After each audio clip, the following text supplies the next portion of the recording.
Hey, welcome to the Bible Bootcamp podcast. I'm Jeff McDaniel, And I'm Jessica. and this is episode 5. And on this week's episode, we've got deception, we've got discernment, and we've got get thee behind me, Satan. We're going to talk about all that. It's a very insightful and interesting episode that hope will bring you this week. But, since this is Bible Bootcamp, we're actually going to start by cracking open the Bible. Imagine that. So, if you have your Bible, you have your Bible app, you have a good classic, old school, hardbound, or paperback Bible, go to Matthew, Gospel of Matthew, chapter 16, and famous event that happens here. You've heard it, I'm sure, many, many times. We're going to read it. It's Matthew 16, and starting with verse 13. It says, when Jesus came to the region of Caesarea Philippi, he asked his disciples, who do people say the Son of Man is? They replied, some say John the Baptist, others say Elijah, and still others Jeremiah or one of the prophets. Jesus replies, but what about you? He asked, who do you say I am? Simon Peter answered, you are the Christ, or the Messiah, the Son of the living God. Jesus replied, blessed are you, Simon, son of Jonah, for this was not revealed to you by man, but by my Father in heaven. And I tell you that you are Peter, and on this rock I will build my church, and the gates of hell will not overcome it. And let me just stop right there for a second. By the way, I don't know if I told you, when I toured Israel, I went to Caesarea Philippi. Okay. And there, at Caesarea Philippi, there was during the Roman Empire, there is this hill with a cave.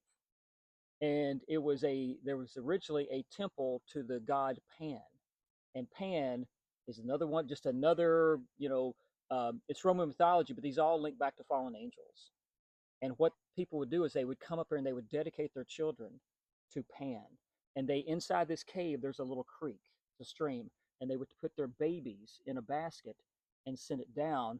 And that cave right there it was known as the gate of hell. That was the gateway to hell. Yeah. So he's standing there at that site, pointing to it probably and saying, the gates of hell will not overcome the church. So interesting. But he goes on, says, I will give you the keys to the kingdom of heaven. Whatever you bind on earth will be bound in heaven, and whatever you loose on earth will be loosed in heaven. Then he warned his disciples not to tell anyone that he was the Christ. Okay, so Peter gets very affirmed right here. Like he's bragging on him and he's lifting him up. Okay, so that's there. We go on. From that time on, Jesus began to explain to the disciples he must go to Jerusalem and suffer many things at the hands of the elders, chief priests, and teachers of the law, and that he must be killed on the third day and be raised to life. Peter took him aside and began to rebuke him. Never, Lord, he said, that shall never happen to you. Jesus turned and said to Peter, and keep in mind, just a few verses earlier is Peter's shining moment, right? Right. Upon, you are the rock. And just a few verses later, Peter says, never, Lord, this shall never happen to you. Jesus turned and said to Peter, get thee behind me, Satan. You are a stumbling block to me. You do not have in mind the things of God, but the things of men. So with that's a little snapshot here. We've got Peter's highest moment, and I'm not going to say his lowest moment because actually that's going to come after his arrest. But it shows you how quickly the coin turns, right? Right. And how believers, which Peter is, can be used in Satan's plan. Right. Yeah. And so, like, I think, obviously, Peter was one of God's. Like, he obviously wanted to be used by God. And, obviously, this angers the devil because whenever we become Christians, we cross over and we're the enemies of the devil, right? I know people don't like to think about this, but before you become a Christian, you're actually on the devil's side. I mean, An enemy of God. right, exactly. And so then, whenever you choose to follow God, you become his enemy. And, he wants to keep you from being able to fulfill God's will in your life. Then that's the only thing that he can do at this point is to try to be a stumbling block, to try to cause confusion in your life or try to keep you discourage you from living out God's purpose and plan for your life the best that he can. And he's very good at this. He's very crafty. The devil is very, very crafty in the way he does things and the way he can confuse non-Christians and Christians alike. So whenever he realizes that he has lost a soul, he tries to derail our walk with God and keep us from doing God's will. So he throws darts and turmoil our way to try to keep us from growing God's kingdom, right? Because he's angry. He's angry that he has now lost another soul. And he also feels threatened by you because he knows that God has a plan for you. And he knows that God's going to use you, or his desire is to use you in some way to bring others to Christ. So think of it as like an invisible battlefield that you have going on. And in case you have ever thought about it, or maybe you haven't thought about it, like there is a fight going on in the spiritual realm. Like what you may not see it, but it is happening right now. Um, and the devil is fighting against, all that is good. And he was trying very hard to throw off anyone who is choosing to walk in God's will. So it's a constant battle going on. Um, the devil's going to use people in different ways. He's going to use people to confuse fellow Christians and discourage them from their path. And he's going to use them to taint their own testimony so that others, maybe when they look at them, they see, okay, if that's what a Christian is, that's not what I want to be. So we have a big responsibility to do the things that God has us to do and not be discouraged by the things that the devil throws our way. So, first of all, we can't let our things that we struggle with, like our worries, our anxieties, or maybe we have like anger issues, or maybe we struggle with a lack of faith, to bleed over into other Christians' lives. If we are coming into a situation and we are the deflator in the room, maybe if you don't, there's usually always somebody who's like that. Have you ever noticed that? And like there's usually someone in the room that's like the person who kind of pops the balloon, kind of brings down the mood in the room. If you don't know who the person is, it might be you. So take a look at yourself and see, you know, are you the person that's kind of the discourager, the distractor, or the one that causes confusion in some way? And maybe you're not meaning to do that. Maybe it's not something you're even realizing you're doing. And that's why we have to be aware and strong in our faith and know, um, and I guess just know the characteristics of what are the characteristics of Jesus and what are the characteristics of the devil. And if we are walking in the characteristics of Jesus, like being loving, peaceful, truthful, compassionate, humble, generous, and all of those things, then we are most likely walking in the path that Jesus. We are walking like Jesus, and we are doing His will. Now, if we are the person that causes confusion, distraction, discouragement, then you most likely could be the person that's causing a rift in the room. I mean, Absolutely. you know, and we're not perfect. Sometimes we do things we don't realize we're doing them, and it's not our mission to be that or to do that. But um, one thing that we should know is that often um, his lies often carry the appearance of truth, and they are packaged in a very pretty package.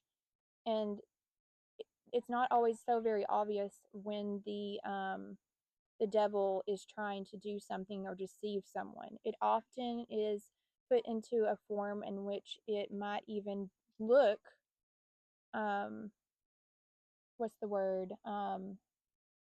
Might even look like something that is nice and pretty, and that something or someone could never do. Or Satan is clothed in light. yes, it's almost like the sheep in the wolf's clothing. Like it's not always going to be so obvious. Um, so be aware that sometimes it's packaged in a very pretty package, like the way the devil works. He's very deceptive and he's very patient. Um, and also know that the devil knows our weaknesses. He knows the things that we struggle with. He's been paying attention since we were born, right? So he knows how to work on all of the things that we struggle with, our weaknesses, to hinder other people. He knows that if you struggle with anxiety, He knows if you struggle with worry, and he knows how to use you to bleed off into other Christians or non believers' lives. So we just have to be careful that we aren't being used by God, I mean, by the devil, but that we are being used by God, and really pay attention to whether or not we are a light in the room or we're blowing out the candle. Yeah, and really what we're talking about is, I mean, you think about this is all throughout the church's history, by the way, is, and I think when we talk about sins, I mean, obviously you can go back through like we think of the big ones, alcoholism, drug abuse, sexual abuse, all those. I tell you one of the things that people don't talk about enough: gossip. Oh, yeah. Gossip. And people, I'm telling you, I know people, men and women, who are addicted to gossip. Yes, they It, do it, it it, constantly. Satan has got a stronghold in them. And we were talking about this before we even started. You go back to the Israelites, God has blessed them so much. They're his people, brings them out of Egypt, brings them out of slavery, parts the Red Sea, defeats the Egyptian army, sets them up, and he's blessing them. And yet, what happens? The murmuring, Right. the murmurs. This person comes here, this man goes here, this woman goes here. Well, Moses and all in we talked about this, like Satan is clothed in light. Mm-hmm. In the appearance of all, I want to help Moses out, but we got to really help him by murmur, murmur, murmur, murmur, murmur, gossip, gossip, gossip, gossip, Yeah. and you're being a tool of Satan. So I just think what you said is right on. Yes, non-believers are looking at believers, and when they see these fractions, this Yes. dissension, gossip, Yes. right? Well, I don't want to be part of that. Right. And so everything you talked about was literally about the church, the body of Christ, being torn apart by things as little as gossip. Right. And I'm just throw this in here. Like people, it makes me laugh. Like you hear people say, well, I just want to tell you this because I want you to be praying about this.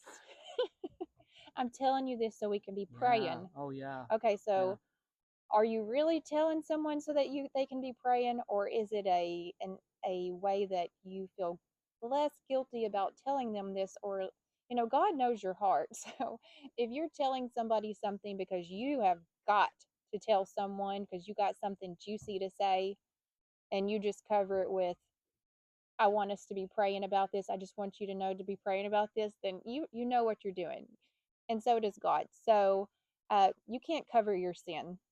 So No. And by the way, like, if you've ever lived in a neighborhood, every neighborhood has got that one person, oh yeah. that one neighbor who knows everything that's going on, right? Why do Hmm. they know everything? Because they gossip.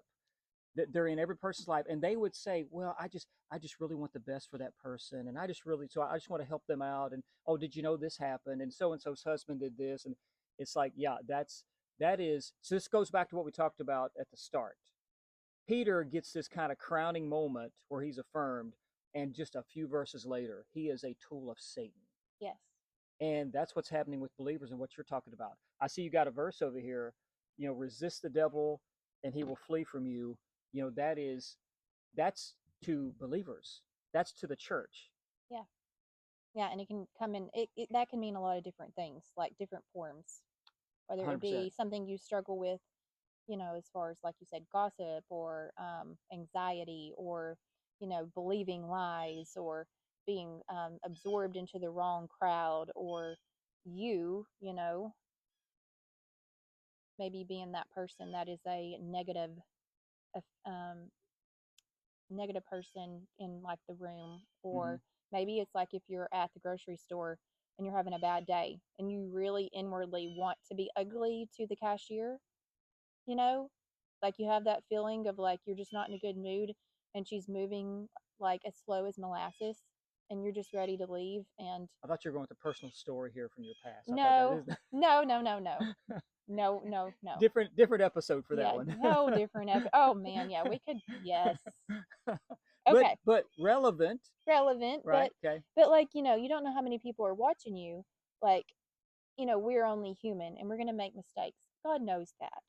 But don't let it become your daily lifestyle. the things that you let yourself slip into. Yes, you're going to have bad days. Sometimes you might snap at someone whenever they're not very nice to you, but don't let your testimony be hindered by, the way that you feel. If you were to snap at the cashier and have ugly words with that person, and then the person behind you knows you are a Christian and they're not a Christian, what is that going to say? What is that going to say for that person? Like, oh, well, they're supposed to be a Christian. Sure. Is this what Christ is like? Yeah, No. 100%. And I mean, and just going back to Peter, like obviously Satan was using him at that time, and we don't know this. I mean, it does. I mean, it all it says is that Peter took Jesus' side. We don't know if he's also talking behind with the other disciples. Like, hey guys, we can't let him talk like this. So whenever I see factions and cliques within the church, within a body, you see what's happening. And I go back to this right here, and I don't do this as well as I would like to, but I used to list out like the fruits of the spirit and the deeds of the flesh. I mean, when you lay those side by side, you know, fruits of the spirit. I'm putting myself on the spot here: joy, love, peace, patience, kindness, goodness, faithfulness, gentleness, and self-control. Good job. Okay, deeds of the flesh. I can't repeat. I know some of them, but we're getting into lying and gossip and dissension and all this stuff. Mm-hmm. And you see people within the church and within neighborhoods. One person who would say, "I want the best for this person or this church or this body," and yet they're the poison apple Right. that ruins the whole bunch. They poison the group through their tongue, Mm-hmm. through their gossip. Mm-hmm. So we just have to be careful. I mean, I think that's kind of the premise of all of this. Is the title of it was deception, discernment, and get thee behind me, Satan. And the three things there is that person is deceived. Right. I could be deceived. Right. I could get into gossip and saying things. Hey, did you know this? Did you hear this? I could be deceived and think, well, this is good. Again, Satan is clothed in light, so he has the appearance, like you mentioned, of something good. I'm doing this with good intentions. Yeah. I'm doing this because I love this person. Yeah, you're also a tool of Satan. Right. And so on the other side of that is like, don't be the person that is swayed by that person. Don't be the person that is easily tossed here and there. Just as That's the discernment part of deception. Right, right. You to be able to discern. And how do you become good at discerning something? Well, when it biblically, like if you're wanting to be able to discern things that are right and are of God, well, first of all, you need to have a strong relationship with God, first and foremost. Not just know the truth, like what's in the Bible, but have a strong relationship with God, because then your spirit is going to be able to discern the right and the wrong things, okay, that's going on in a situation. There's a verse that says in Ephesians 4:14, it says, "Then we will no longer be infants tossed back and forth by the waves and blown here and there by every wind of teaching and by the cunning and the craftiness of people and their deceitful scheming." And so, as Christians, we have to be aware of that scheming, of the deceit, of being able to discern the people within different groups and cliques and situations that are poisoning, whether it be a situation or whatever it might be going on. You have to be able to discern, and in order to do that you have to have a strong relationship with God and um, listen to your spirit, the spirit that he has within you, in order to do that. So that comes from us being able to have that really strong. And how do you have a strong relationship with God? Well, you got to, like, you got to spend time with him, right? And that's where a lot of Christians, they're not they're not equipping themselves to be able to come out into the world and battle every day. And whether or not they see it, that's what they're doing. And so, like, you're going into a war without ammo if you're not spending time with God.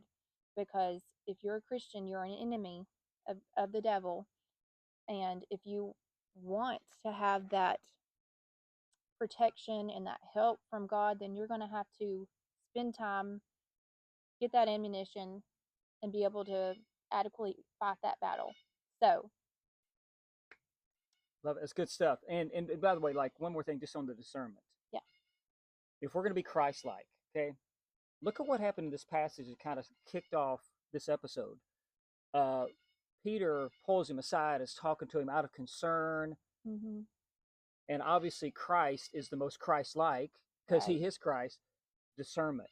He Right. knew exactly what Peter was being used for. Mm-hmm. Get thee behind me, Satan.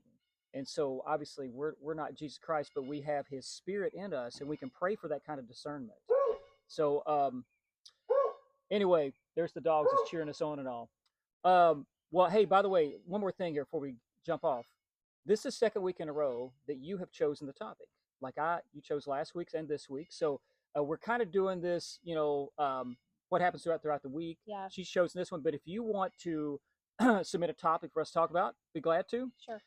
You can, I'll put our email address in the show notes below. You can reach out to us anytime. Shoot us an email. Tell us if you like it, love it, hate it, whatever. Hopefully, you're not hating this, but if I guess if it's good, send it our way. But yeah, I'll be glad to hear about your thoughts on that and just how we're doing so far. You can give us a grade here on our 5th episode. And thanks for everybody who has shared the podcast. Please give us a like and a 5-star review if you don't mind. That really helps us out. We're going to try to get out more of these, hopefully on a weekly basis. And any final thing you want to say to our listeners out there as far as this week? Or do you have any? I'm putting you on the spot here. Any insight into next week's episode, or should we let them kind of submit a topic? Um, you I have a know, couple of things in mind, by do the way, you? but Okay, I do not. Like I'm a blank slate right now. But the only thing I would say is if make sure that you're being the light, not the darkness, throughout the next week. very well said. And I hope you guys have a blessed week, and we'll be back soon. Take care.